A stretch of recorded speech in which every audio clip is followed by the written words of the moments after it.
Hi, I'm Joanna and I work for Sport in Mind. We've created a journal and we'd like to offer it to you as a gift for you and for your participants. This journal from Sport in Mind has been designed as a simple and creative way for people to express themselves, to keep track of their lives and to use that information ultimately to help them. And everyone uses the journal in a different way, so it's really important to reassure people that there's no wrong way of doing it and there isn't one right way either. We'd really like everyone to feel comfortable doing what works best for them.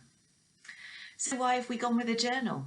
Well, there's lots of research to suggest that keeping a journal can help us feel better by having more control of our emotions. It can also help us improve our mental health because it's a way of expressing things in a more structured and organised way. And keeping a journal can help people prioritise their problems, their fears, any concerns that they might have.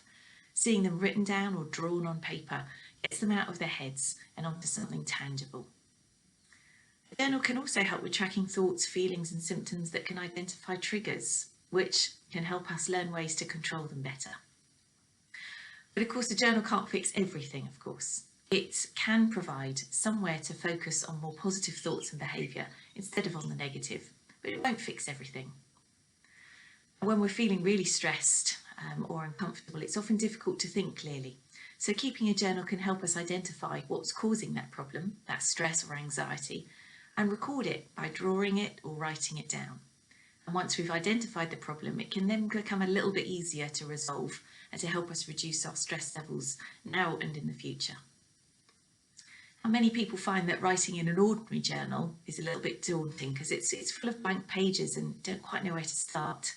So for the Sport in Mind journal, we decided to do things a little bit differently and offer some structure and some suggested starting points. So you can pick up this journal at any time, let the pages fall open and do what's on that one page. You don't have to start at the beginning and work your way through to the end.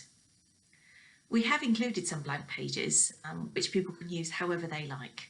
And there are also some pause points, which are pages where people can colour in or doodle to provide a bit of a brain break.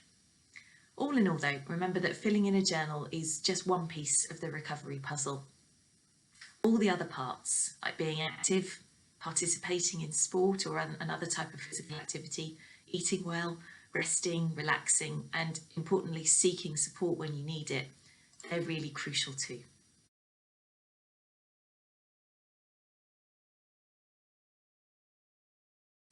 Now, you might have some questions about who this journal is for, how it can be used, and so on.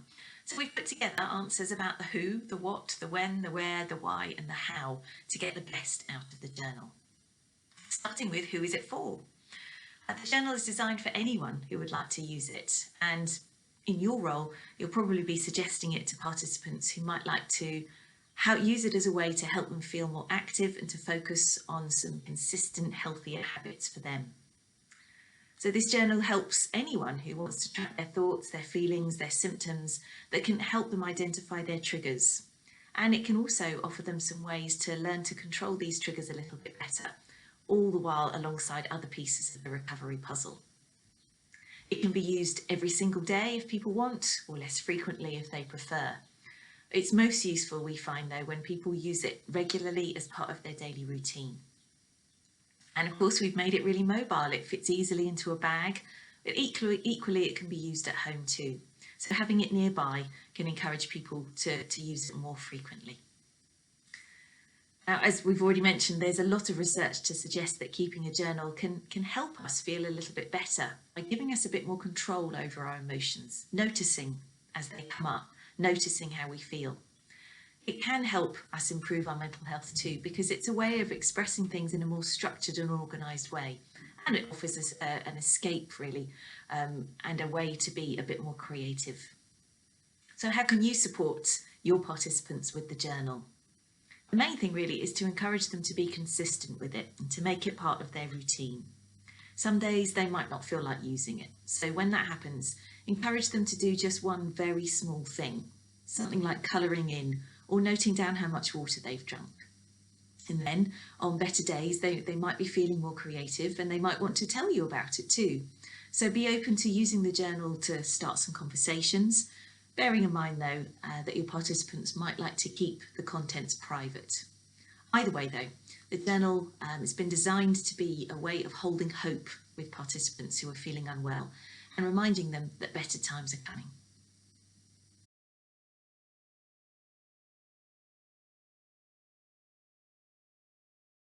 The Sport in Mind journal is packed with ideas that people can use any which way they like. And we wanted to go into a bit more detail on a few of them so that you've got a clearer idea of how to support participants. The first one is this, my physical activity or sporting aims and goals. And we'd suggest that you support participants to choose achievable aims and goals, ones that they can achieve easily and ones that will help them see they can make more progress. So ensure that they're small, incremental steps, because that's the best way to achieve success here. The second is this one, and we've dedicated 4 pages to this because we feel it's really important. It's the physical activity tracker. Now we're trying to help people become more active every day by slowly and surely increasing the amount that they do. With the activity tracker, remind them that they don't have to run a marathon. Every little bit of activity they do counts towards feeling better. So encourage them to note down what they did, how they felt during and after too. These reminders can help people feel encouraged on the days when they don't feel like doing very much. The next one is this. What am I grateful for?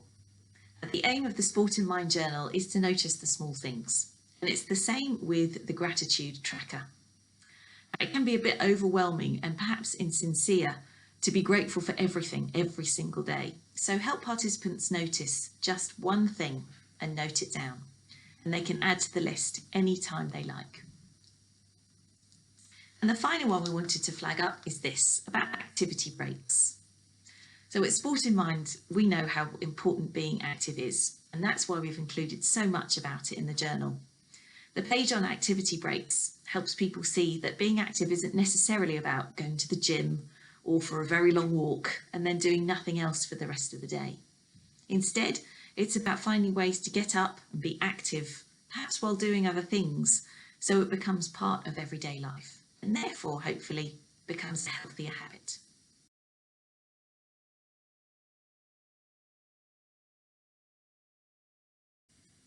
We wanted to finish this little video with some tips for people who've already started to use the Sport in Mind journal. Tip number 1 is try to write or draw something in your journal every day, no matter how short or small it is. The people who've already started to use this journal have said that even on their hardest days, doing some colouring, noting down something simple like water consumption felt really manageable. They know it doesn't have to be time-consuming or complicated. Tip number 2, make it easy to pick up and fill in. So keep your journal handy, keep a pen handy, so you can add to it whenever you like.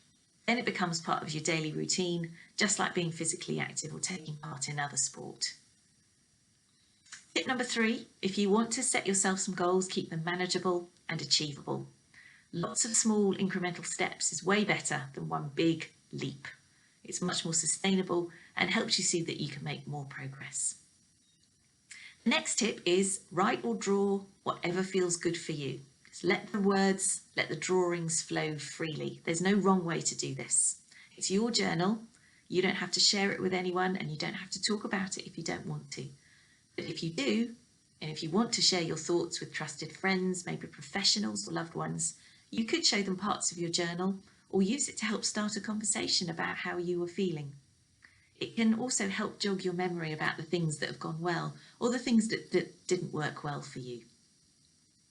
Another tip is about keeping a journal and how it can help create order when life feels a bit overwhelming. And you can refer to your journal anytime you like, as it can help get you back on track again.